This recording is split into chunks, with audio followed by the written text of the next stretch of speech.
특별히 이제 19절 시작할 때 이스라엘 백성들이 3장에서 요단강을 건너서 이제 유숙하고 정착하는 지역의 지명이 나옵니다. 지명은 그 지역의 명칭인데 바로 그 지명의 명칭이 길갈이라는 곳이었어요. 길갈이라는 곳은 히브리어 단어로 굴러가게 하다라는 의미가 있습니다. 특별히 스페시픽하게 이 여호수아 5장 9절에서 이 굴러가게 하다, 어떠한 것을 굴러가게 하셨는가라는 것을 5장 9절에서 이야기해주고 있는데, 여호와께서 여호수아에게 이르시되 내가 오늘 애굽의 수치를 너에게 떠나가게 하였다 하셨으므로 그곳 이름을 오늘까지 길갈이라 하느니라. 단순히 이 지역이 의미하는 것은 그들이 유숙하고 요단강을 건너서 유숙하고 정착했을 뿐만이 아니라 이 지역을 통해서 무언가를 상기시키고자 이곳에 정착되었다라는 것이죠. 이 애굽의 수치는 이스라엘 백성들이 400년간 노역을 감당하며 받은 모욕감을 의미합니다. 여러분 100년도 아니고 200년도 아니고 400년간 노예로 살았다고 생각을 해보십시오. 그들의 삶은 이루 비참함을 이루 말할 수 없을 만큼 비참했고요. 너무나 서러웠고요. 그리고 그 모욕은 이루 말할 수가 없었을 거라고 생각이 듭니다. 그래서 수치의 더 넓은 의미를 우리가 조명하자면 하나님의 백성들이 노예로 또는 포로로 살았다는 것 그 자체가 이들에게는 엄청난 수치였음을 이야기하고 있습니다. 근데 이 굴러가게 하다라는 의미는 조금 우리에게는 다시 해석될 필요가 있어요. 그냥 하나님께서 그들의 신음소리, 노역 중에 노예의 삶 가운데서 그들의 정말 기도 소리를 들으시고 전능하신 하나님께서 노예 생활을 뿅하게 없애주시고 사라지게 해주신 것이 아니라 굴러가게 하다. 여기에는 영적인 의미가 있습니다. 다 경험하게 하셨다라는 거예요. 돌이 굴러갈 때 땅을 밟고 지나가지 않습니까?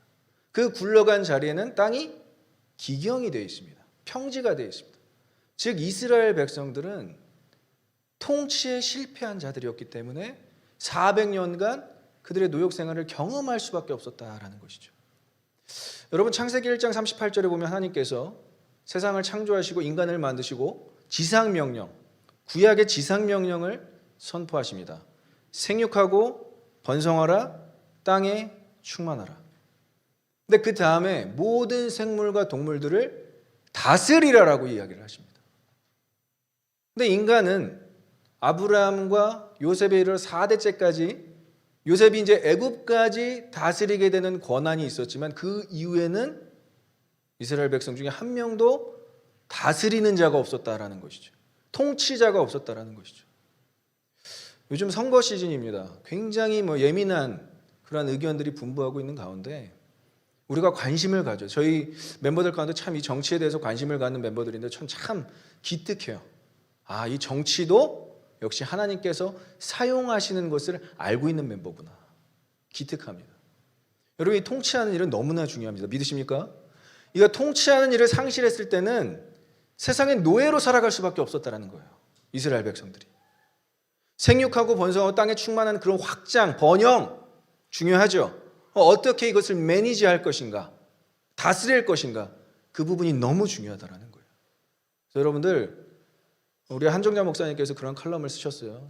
모든 세상은 정치로 풀이가 될 수 있다라고 말씀을 하셨어요. 맞습니다. 우리가 정치를 떼어놓고는 우리의 일상을 생각할 수가 없어요. 어떠한 사람들에게 통치를 받는가? 하나님께서는 그 위정자, 권세자들을 어떻게 사용하시는가? 우리가 그것에 관심을 가질 필요가 있다라는 것이죠. 그래서 이 애굽의 수치를 당했던 것은 그들이 통치권을 상실했기 때문에, 통치를 하려고자 하는 그런 마음과 의지가 없었기 때문에 이러한 애굽의 수치를 하나님께서 굴러가게 할 수밖에 없었던 그런 역사적 사실이 드러나고 있는 곳이 바로 길갈인 곳입니다. 그래서 가나안 땅의 첫 수경지가 이 길갈인데요. 가나안 땅의 정복과 시작의 끝이 이 길갈에서 다 이루어집니다.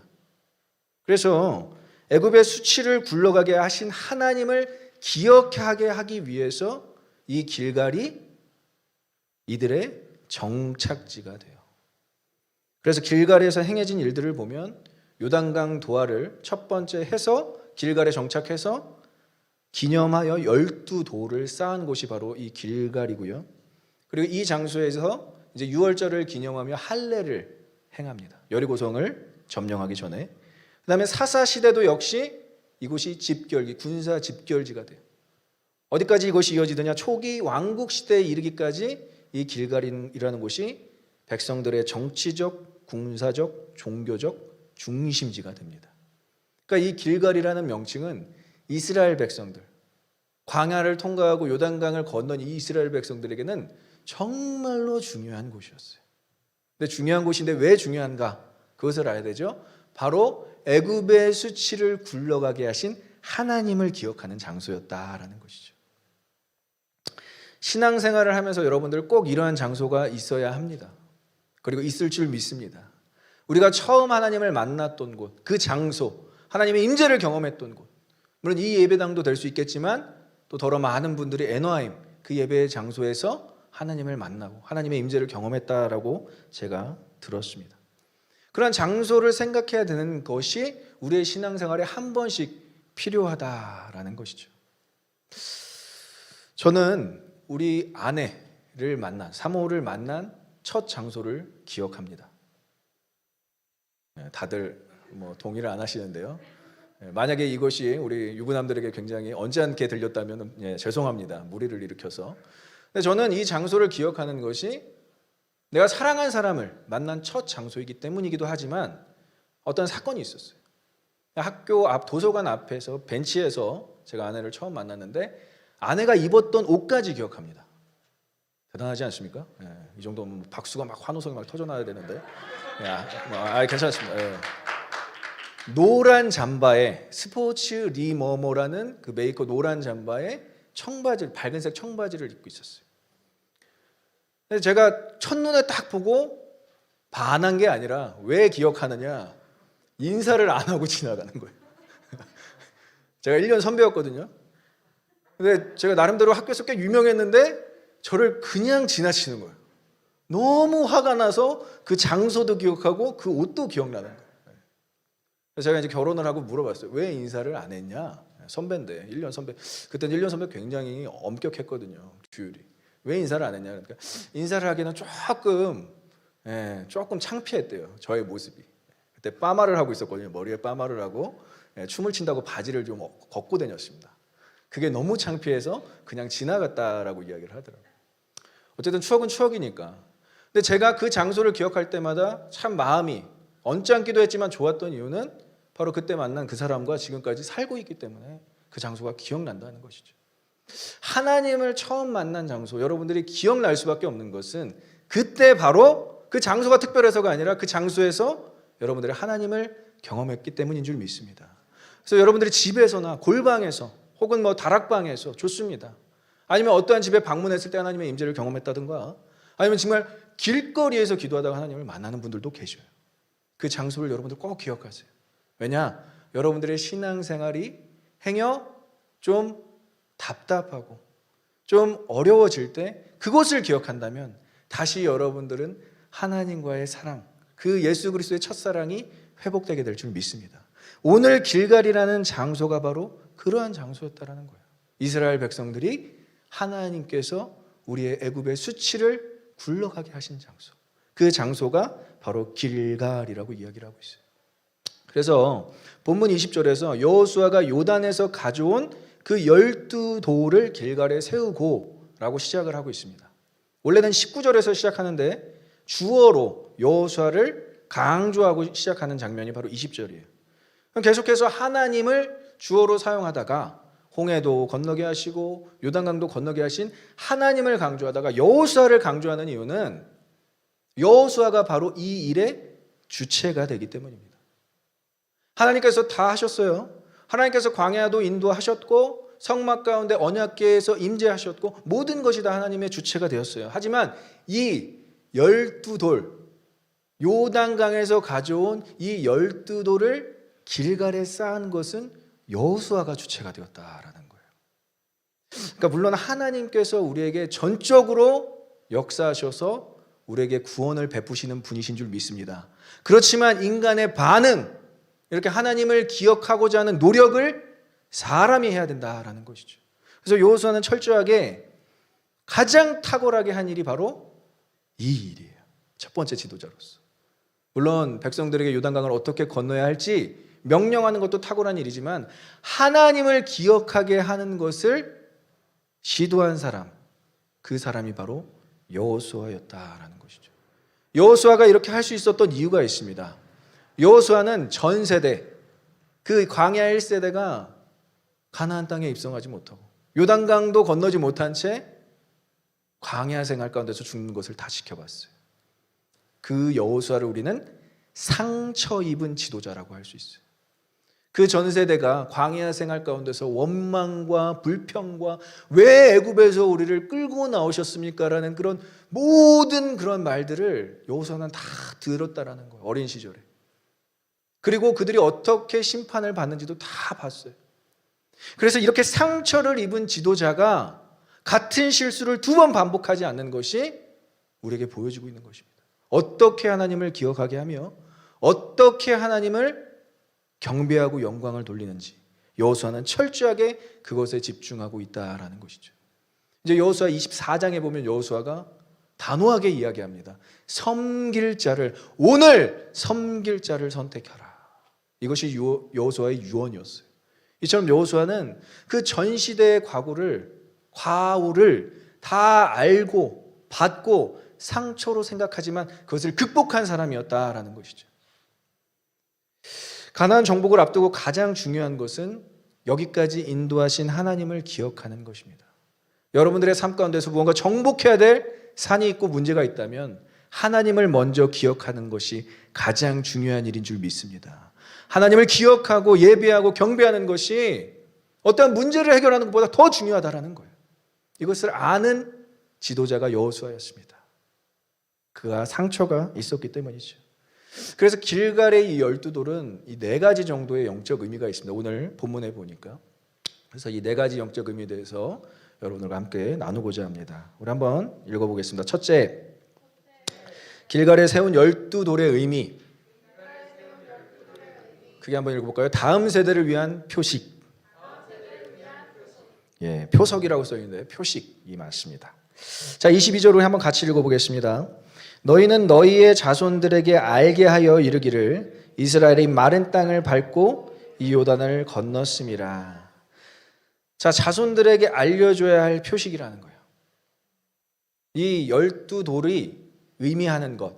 이제 아버지들, 여호수아 세대가 아버지가 됐을 때, 자녀를 낳았을 때 이 길갈의 12돌을 설명할 때 이것이 바로 이스라엘이 마른 땅을 밟고 이 요단을 건넜다라는 것을 상징하는 표식이라는 것입니다.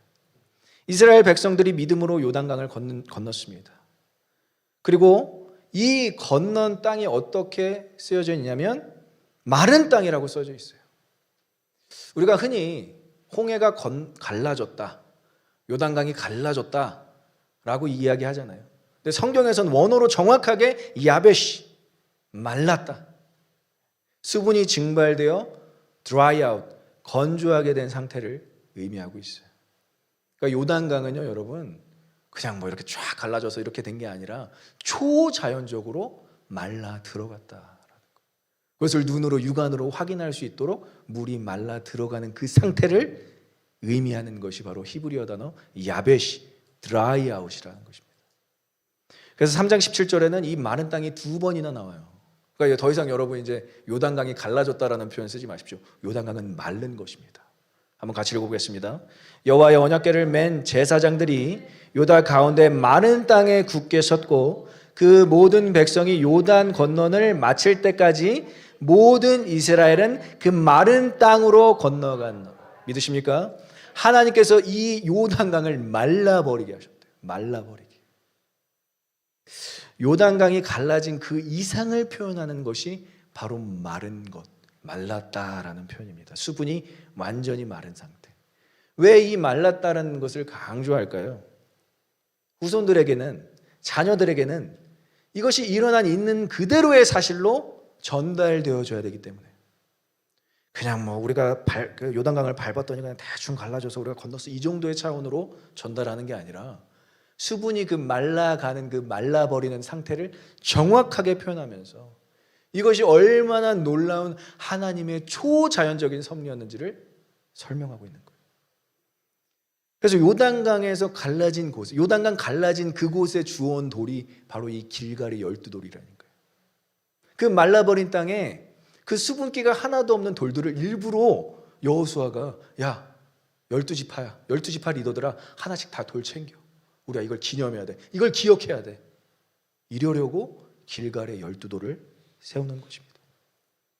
그래서 12지파로 상징되는 것이 바로 이 길갈의 12돌인데 지금 신약에 와서는 이 12돌은 사도들, 예수 그리스도께서 세우신 12사도를 의미합니다. 그래서 우리 신앙생활의 증거는 사도들인 거예요. 사도들이 가르쳐주고 전하고 우리에게 분부하여 가르쳐 지키게 한 모든 내용들을 입각해서 우리가 신앙생활하는 것입니다. 오늘 주일에 사도신경을 외우지는 않습니다. 하지만 여러분들 마음 가운데 그 사도신경을 꼭 기억하셔야 돼요. 어퍼슬 크리드. 이것은요 사도들의 신앙 고백입니다. 그런데 단순히 사도들의 신앙 고백으로 끝나는 것이 아니라 오늘날 현재를 살아가는 우리에게도 동일한 신앙 고백이 울려 퍼져야 할 줄 믿습니다.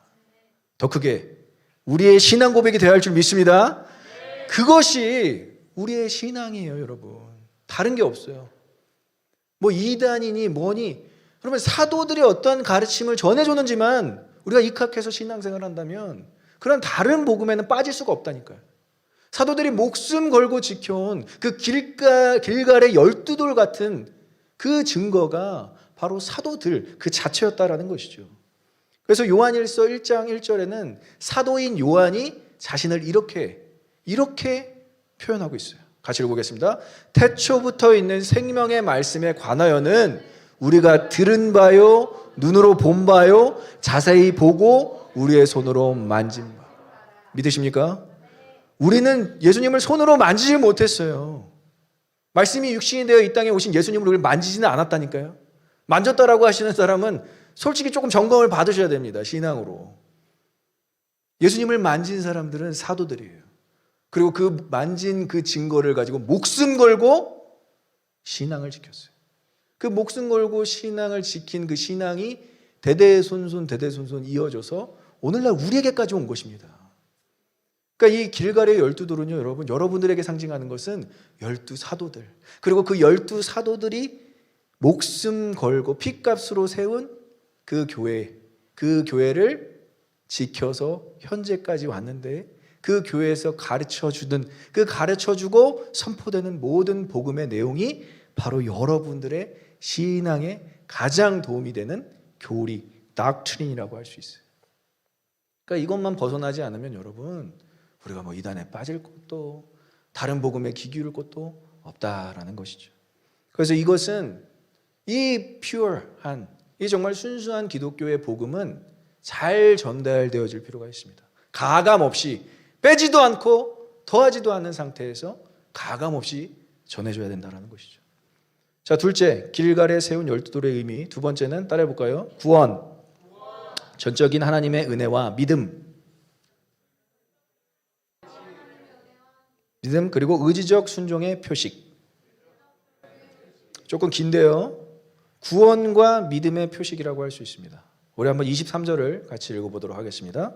너희의 하나님 여호와께서 요단물을 너희 앞에 마르게 하사 너희를 건너게 하신 것이 너희의 하나님 여호와께서 우리 앞에 홍해를 말리시고 우리를 건너게 하심과 같았나니. 자, 동일하게 홍해바다와 요단강을 같은 사건으로 묻고 있습니다. 그런데 또 역시 홍해바다도 그냥 갈라졌다라고 표현하지 않고 홍해바다도 말랐다라고 야베시라는 단어 지속적으로 계속 출현하고 있는 단어예요. 하나님의 전능하심을 강조하고 있죠. 구원의 방법으로 수분을 마르게 하신 하나님, 전능하신 하나님을 드러내고 있는데 이것이 홍해와 요단강에 다 적용되는 하나님의 전능하심이라는 것이죠. 근데 하나님께서 구원을 이루실 때만 이 수분을 마르게 하셨던 것이 아니라 심판을 하실 때도 수분을 마르게 하시는 장면이 나옵니다. 바벨론이라는 땅이 멸망될 때 멸망되는 장면을 예레미야가 이렇게 선포하고 있어요. 가뭄이 물 위에 내려 그것을 말리리니 이는 그 땅이 조각한 신상의 땅이요 그들은 무서운 곳을 보고 실성하였습니다. 여러분, 제가 계속 설명하고 있는 부분, 구원과 심판은 병행됩니다. 믿으십니까? 구원이 있고 심판이 있어요. 누군가에게는 심판이 될 수 있지만 우리에게, 믿는 우리에게는 구원이 될 수 있다라는 것이죠. 그래서 하나님은 수분이 말라버리는 그 놀라운 구원 역사를 심판에도 동일하게 사용하시는 것입니다. 그럼 23절의 말씀에 홍해바다와 요단강을 대조하는 부분, 같이 묶는 부분은 스케일은 다르지만 하나님의 구원이라는 맥락에서 동일하게 선포되는 증거라는 것이죠. 홍해바다가 마른 것도 증거가 되고 요단강이 마른 것도 증거가 된다라는 것이죠. 근데 믿는 우리에게는 이 두 가지가 다르게 해석돼야 됩니다. 구원이라는 맥락에서는 같지만 또 은혜와 믿음이라는 맥락에서는 다르게 봐야 돼요. 사도 바울은 이것을 너무 신약에서 잘 설명해 주고 있어요. 에베소서 2장 8절 우리 한번 같이 읽어보겠습니다. 너희는 그 은혜에 의하여 믿음으로 말미암아 구원을 받았으니 이것은 너희에게서 난 것이 아니요 하나님의 선물이라. 믿으십니까? 홍해바다는 전적인 하나님의 구원, 은혜라는 거예요. 믿으십니까? 은혜. 이것은 우리가 선택한 것이 아니에요. 하나님은 우리를 선택하셨습니다. 믿으십니까? 하나님께서 우리를 전적으로 선택하셔서 홍해바다를 건너게 하셨어요. 강압적으로. 내가 그 구원을 이루겠다 하시고 강압적으로 인도를 하셨어요. 애굽에서 애굽 병사들이 쫓아오고 있으니까 건널 수밖에 없는 상황입니다. 다시 애굽으로 돌아갈 수 있는 상황이 아니에요. 죽음 아니면 생명인데 생명을 선택한 자들이 바로 우리고 생명으로 이끈 분이 바로 하나님이시라는 거예요. 근데 요단강은요, 은혜 다음에 믿음이 필요하다는 믿음이. 은혜를 받은 사람이 그냥 사는 게 아니에요, 여러분. 홍해 건넜으니까 우리 마음대로 살지 뭐. 광야에서 애굽을 짓고 살지 뭐. 이렇게 살지 않았다니까요. 철저하게 믿음으로 하나님 말씀으로 사셨습니다. 광야의 백성들이. 그러니까 이 말은 홍해는 전적인 하나님의 구원, 은혜를 의미하고요. 요단강을 건넌 것은 의지적 순종, 한 발 내딛었을 때 갈라지고 또 한 발 내딛었을 때 갈라지는 우리의 믿음, 우리의 의지적 순종을 요구하는 것이라는 것이죠. 그것이 바로 믿음이라고 하는 것입니다. 그래서 여러분들 구원받았다고 다 끝난 게 아니에요. 이것을 뭐 이중칭의, 뭐 유보적 칭의, 뭐 이런 것들 어려운 말들로만 설명하지만 저는 이렇게 사도 바울이 너무 이것을 잘 설명했다고 생각해요. 빌립보서 2장 12절입니다. 우리 같이 읽어보겠습니다. 그러므로 나의 사랑하는 자들아 항상 복종하여 두렵고 떨림으로 너희 구원을 이루라. 믿으십니까? 여러분들 구원을 이루셔야 됩니다. 여러분들 구원받았다고 끝이 아니에요, 여러분. Not yet이에요. Not yet complete예요. 우리가 구원을 계속 이뤄가야 돼요. 오늘 이제 쿠키 영상, 우리 수경자매 간증 영상이 이제 짧게 뜨지만 잠깐 얘기하자면 우리 수경자매가 이 빛으로 살아내기 위해서 무엇을 하십니까 할 때 매일같이 그래도 10분이라도 하나님의 말씀을 묵상한다라고 고백을 해요. 저는 이 고백이 너무나 귀한 것 같습니다. 여러분들이 월, 화, 수, 목, 금, 토 주일 전까지 하는 모든 것들이 다 구원을 이루는 행위들인 줄 믿습니다. 여러분들의 삶의 자리에서 기도하고요, 묵상하고요, 예배드리는 것이 바로 구원을 이루는 그러한 과정이에요. 근데 이것을 그냥 포기하고 사는 기독교인들이 너무 많아요. 뭐 예배 드렸으니까, 구원 받았으니까, 뭐 천국 갈 거니까. 그렇게 보장하며 사는 인생이 아닙니다, 여러분. 구원이 취소된다라는 이야기가 아니에요. 구원을 받았으면, 은혜를 받았으면 믿음으로 살아야죠. 믿으십니까? 믿음으로 살면서 하나님을 누리셔야죠.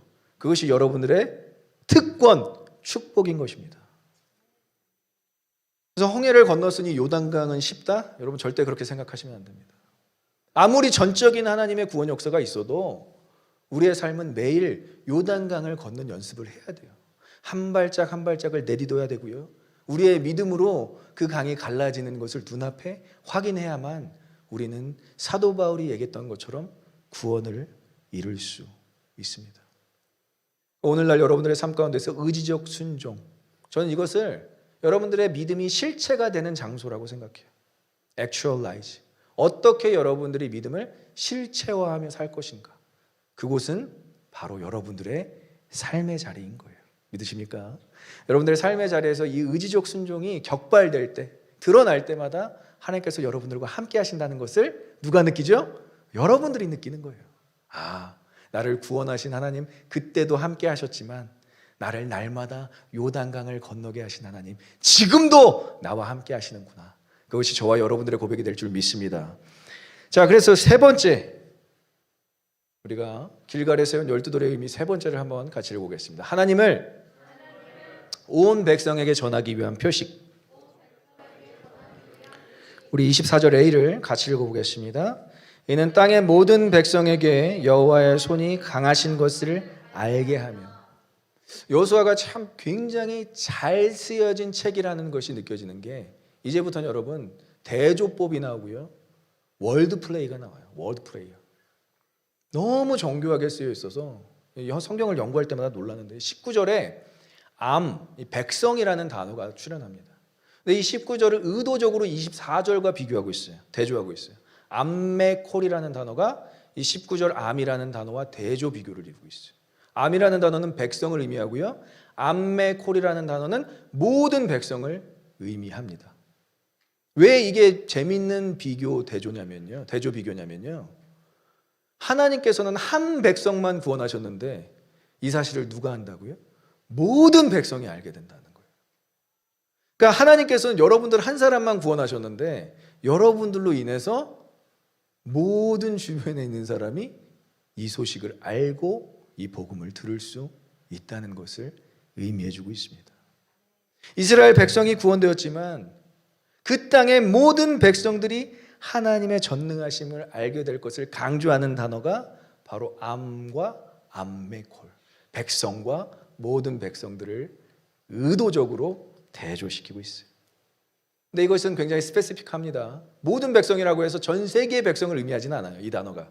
이 단어는 그 땅의 모든 백성. 가나안 땅이 7족속이 있었는데 가나안, 헷, 히위, 브리스, 기르가스, 아모리, 여부스라는 7족속으로 이루어졌어요. 그럼 홍해 사건과 요단강 사건은 이스라엘 백성들 뿐만이 아니라 모든 백성에게도 드러나고 전달되는 그러한 사건이었다라는 것이죠. 그래서 이 길갈에 세운 12돌이 누구를 위해 존재한다고요? 이 모든 백성들, 그 땅에 사는 모든 백성들에게 하나님을 알리기 위해서 필요한 것이 길갈의 12돌이었다라는 것이죠. 우리에게 신약시대에 와서는 이 표식, 길갈의 12돌 같은 표식이 뭐죠? 십자가인 것입니다. 믿으십니까? 여러분들은 십자가의 흔적이 있어요. 아무리 그 사실을 감추려고 해도 드러난다니까요.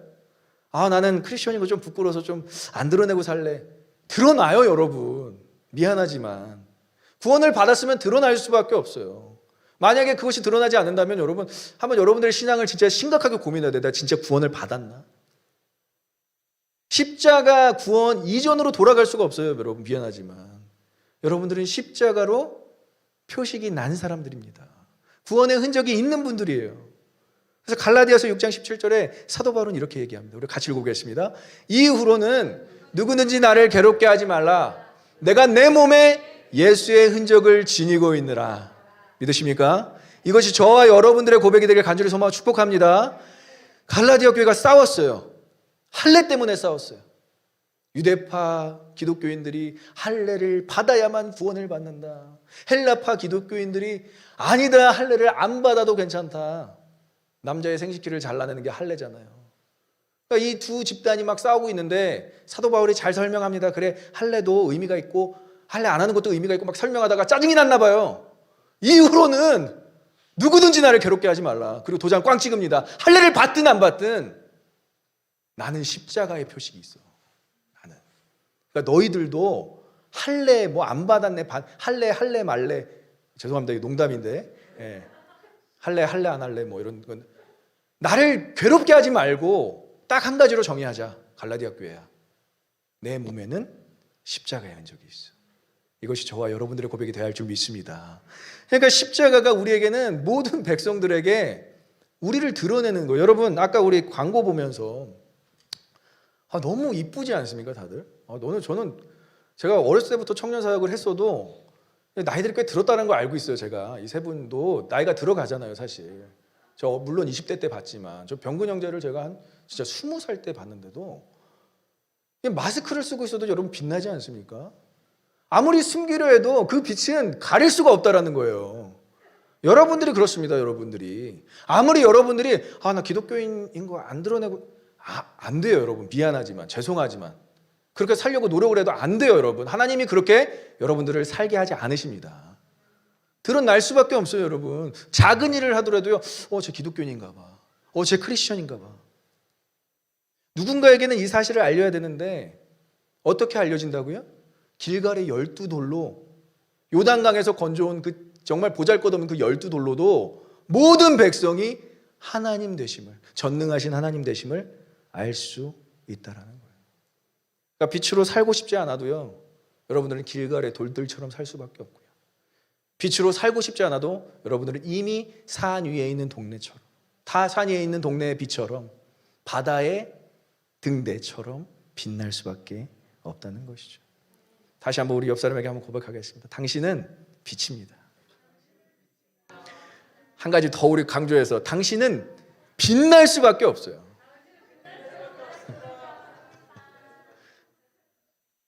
여러분 일식이 그렇습니다. 일식이 달이 해를 가리는 시간이 있다고 그러잖아요.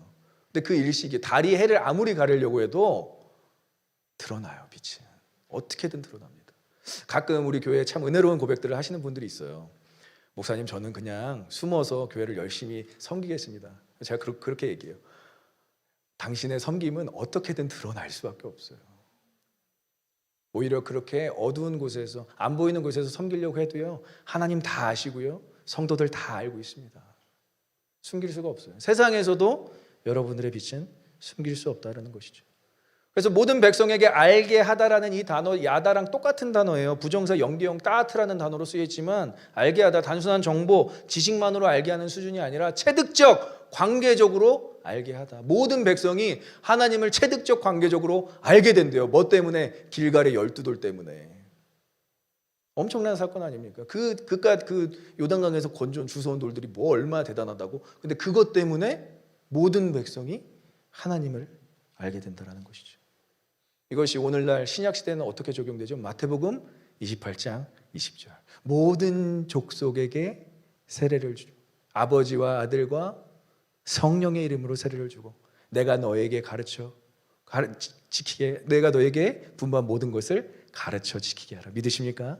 이것이 지상명령이 되어서 우리가 모든 족속에게 제자를 삼아 세례를 주는 그 일을 해내고 있다는 거예요. 교회로서. 그래서 누군가에게는 이 사실을 알려야 되는데, 이 모든 족속에게 알려지게 되는 것이 바로 우리의 구원 사건, 길갈의 12돌이 될 수 있다라는 것입니다. 자, 마지막 넷째, 우리 한번 따라해 보겠습니다. 길갈에 세운 12돌의 의미. 하나님을 영원토록 경외하기 위한 표식. 본문 24절 빕니다. 같이 읽어보겠습니다. 너희가 너희의 하나님 여호와를 아멘. 여기는 항상이라는 단어가 쓰여있지만 우리는 영원이라는 단어로 바뀔게요. 하나님을 우리는 영원토록 경외해야 되는, 경배해야 되는 예배자인 줄 믿습니다. 우리 아까 전사님 선포했죠. 당신은 예배자입니다. 맞습니다. 우리가 길갈의 12돌, 우리의 신앙의 표식, 십자가, 예배 현장, 이런 것들을 우리가 기억하면서, 기념하면서 우리가 느낄 수 있는 것은, 하나님은 영원한 우리의 경외의 대상이구나, 영원한 우리의 경배의 대상이구나. 그런데 하나님과 구원으로 형성된 인격적인 관계를 통해서 처음으로 얻게 되는 감정이, 여러분은 사랑, 애틋함, 이런 게 아니에요. 여러분, 사실 저도 아까 찬양하면서 느꼈지만, 하나님의 임재를 경험하면요, 경외가 생깁니다. 경외가. 그것이 두렵고 떨림이에요. 하나님이 우리를 심판하시고 누르시기, 이게 아니라 그 영광이 너무 커서, 하나님이라는 존재가 너무 위대해서 우리가 경외해야 되는데, 그것이 우리의 첫 번째 반응인 줄 믿습니다. 그래서 두렵고 떨림으로 그분의 섭리와 구원 역사를 받아들이는 과정이 신앙생활인 거예요. 그러니까 여러분들은 하나님을 두렵고 떨림으로 받아들이는 거예요. 두렵지만 사랑하는 것, 그것이 여러분들이 하나님과의 관계를 지속할 수 있는 방법인 것이죠. 근데 가나안 백성들 중에서도 이 길갈의 12돌 같은 이 소식, 이 표식을 듣고 이 표식을 보고 두렵고 떨려하는 족속들이 있었어요. 기브온 족속이라고 화친 조약을 맺으러 이스라엘 백성들을 찾아옵니다. 물론 이스라엘 백성들이 인간적으로 이 기브온 족속들을 불쌍하게 봐서 화친 조약을 맺지만 나중에 이게 올무가 돼요. 그렇지만 멸망 당시에는 이 족속만 빼고 다 멸망당해요. 이 족속만 살아남게 됩니다. 왜? 그래도 하나님을 경외했기 때문에. 그것을 여호수아 11장 19절에서 이야기해주고 있어요. 그럼 이 경외할 수 있는 이 내용이 누구에게나 다 동일하게 전달된다는 거예요. 이것이 바로 복음의 동일함, 은혜의 보편성이라고 이야기할 수 있습니다. 구원은 모두에게 다 전달돼요. 근데 하나님에 대해 들은 첫 번째 반응, 여러분들 하나님의 그 임재, 하나님의 말씀, 하나님의 구원과 심판에 대한 그 거룩한 말씀이 인간에게 처음 딱 접했을 때 느껴지는 반응, 표현되는 반응이 뭔지 아십니까? 이것은 일반적이에요. 첫 번째 반응은 라합이 여호수아서 2장에서 고백했던 것과 똑같아요. 마음이 녹고요, 정신을 잃어버립니다. 이렇게 여러분들도 하나님을 만난 거예요. 정상적인 상태에서는 하나님의 임재를 정말 그렇게 가깝게 경험할 수 없습니다. 내 마음이 다 녹아내리고요, 정신을 잃을 것 같을 때 그때 하나님을 딱 붙잡게 되는 거예요. 왜냐하면 두렵고 떨리거든요. 뭐 하나 붙잡을 지푸라기조차 없을 때 그때 하나님을 잡게 되는 거예요. 근데 이 여호수아, 오늘 우리가 읽었던 본문이 5장 1절까지 이어지는데 여러분 한번 여호수아서 2장 11절과 한번 비교해 보세요. 어떻게 비교되는지. 한번 5장 읽어보겠습니다. 5장 1절. 요단 서쪽의 아모리 사람의 모든 왕들과 해변의 가나안 사람의 모든 왕들이 여호와께서 요단 물을 이스라엘 자손들 앞에서 말리시고 우리를 건너게 하셨음을 듣고 마음이 녹았고 이스라엘 자손들 때문에 정신을 잃었더라. 구원 역사, 복음의 역사, 하나님의 구원 역사를 처음 들었을 때 인간의 반응은 다 똑같아요. 마음이 녹고 정신을 잃었어요. 근데 그 다음이 없어요. 7 족속은 분명히 듣고 마음도 녹고 정신까지 잃었는데 그래서 어땠다고요? 끝까지 이스라엘 백성들과 싸웠더라. 이렇게 끝나는 것입니다. 끝까지 이스라엘 백성들에게 항복하지 않았더라. 이것이 바로 이들의 멸망 이유입니다, 여러분. 왕들이 마음이 녹고 정신을 잃었다면 진짜 이 하나님, 이 신은 살아있는 하나님이시네 하고 항복을 하든지 아니면 그 백성들에게 화친 조약을 맺든지 기본 족속들처럼. 근데 그렇게 하지 않았어요. 이 소식을 듣고 마음이 녹았고 정신을 잃었는데 더욱더 열심을 내서 하나님과 대결하였더라. 이것이 이들의 역사고요. 근데 우리가 지지난주에 라합의 고백에서 살펴봤죠. 똑같은 고백입니다, 여러분. 워드플레이예요. 지금 성경이 이 단어로 여러분들에게 이것을 명시해주고 있어요. 워드플레이. 우리 2장 11절 다시 한번 읽어보겠습니다. 우리가 듣자 곧 마음이 녹았고 너희로 말미암아 사람이 정신을 잃었나니 너희의 하나님 여호와는 위로는 하늘에서도 아래로는 땅에서도 하나님이시라. 믿으십니까? 누구는 마음이 녹고 정신을 잃어서 하나님을 붙잡았는데요, 누구는 정신이 잃고 마음이 녹아서 하나님은 하늘과 땅의 하나님이다라고 고백을 하는데요, 이 7 족속, 이 가나안 땅의 7 족속의 왕들은 마음이 녹고 정신까지 잃었는데 자신의 신들을 의지하고요, 자신들의 무기를 의지하고요, 자신들의 자본, 자신들의 재능, 자신들의 군사력, 모든 것들을 다 총동원해서 하나님과 싸웠더라. 여러분, 이것이 바로 하나님이 선택하신 백성과 아닌 사람들의 차이인 거예요. 하나님의 복음은 이미 모든 백성들에게 들려진 줄 믿습니다. 모든 백성에게 들려지지 않을지라도 지금도 계속 선포되고 있어요. 하나님의 말씀은 어떠한 방식을 통해서요. 여러분, 우리가 요즘에 진짜 우리의 마음을 녹고 정신을 잃게 만드는 소식들이 얼마나 많습니까? 얼마나 많아요, 여러분. 가족들하고 친구들하고 얘기할 때 얼마나 우리의 마음을 막 녹이. 어제 그저께 라스베가스에서 또 총격전이 일어났어요. 한 명이 죽고요, 14명이 부상이 당했습니다. 그 폐쇄된 공간에서 누가 총을 갈겼는데 정신없이 쏴서 그냥 뭐 전쟁통이 그냥 그 자리에서, 라스베가스, 우리가 뭐 휴양지로 가는 그 라스베가스에서 지금도 그런 일이 일어나고 있고요. 오늘 우리 한정자 목사님 칼럼 쓰셨지만 우크라이나 전쟁, 뭐 지금 뭐 몇천 명이 사생자가 일어나고 있고요. 그냥 그게 눈앞에 우리가 뉴스로 보고 있고 SNS로 보고 있는 장면이 그래요. 그런 것들을 보면서 우리가 마음이 철렁 녹아내리고 정신을 잃어서 하나님을 붙잡아야 되는데, 쟤들은 쟤들이고 뭐 라스베가스는 라스베가스고, 또 우리의 마음이 녹을 때, 우리의 정신을 잃을 때 우리 붙잡을 수 있는 게 너무 많다니까요. 마음은 녹고 정신은 잃어가는데 뭐 드라마 몇 번 보면 회복되니까, 맛집 몇 개 찾아가면 회복되니까, 뭐 취미생활 몇 개 하면 다 회복되니까. 여러분, 그게 회복이 정말 됩니까? 저는 물어보고 싶어요. 여러분, 정말 마음이 녹아내리고요, 정신을 잃어가는데 여러분들 그런 것들 잠깐 일시적으로 했을 때 정말 회복이 됩니까? 안 돼요, 여러분. 더 괴로워져요, 오히려. 세상에서 일어나고 있는 정말 끔찍한 일들을 보면서 우리가 더욱더 하나님을 붙잡아야 할 줄 믿습니다. 유일한 소망, 우리의 삶의 유일한 소망은 하나님이시구나. 이것을 저와 여러분들이 끝날까지, 정말 종말이 이를 때까지 고백하며 선포해야 될 줄 믿습니다. 그래서 여러분들에게 복음이 심어졌다는 것은 너무나 감사한 일이에요. 그 복음이 심어졌을 때, 하나님을 만났을 때를 한번 생각해 보세요. 여러분들이 얼마나 마음이 녹아져 있는 상태였고 정신을 잃었던 상태였는지. 그래서 저는 여러분들이 그 마음이 녹았고 정신이 잃은 상태에서 하나님 만난 것들만을 기억하는 것이 아니라 길갈의 12돌처럼 나의 신앙을 상징하는 장소, 시간, 혹은 사람, 혹은 정말 12돌처럼 표식할 수 있는 이 표식은, 사인은 무엇인가 한번 고민해 봤으면 좋겠어요.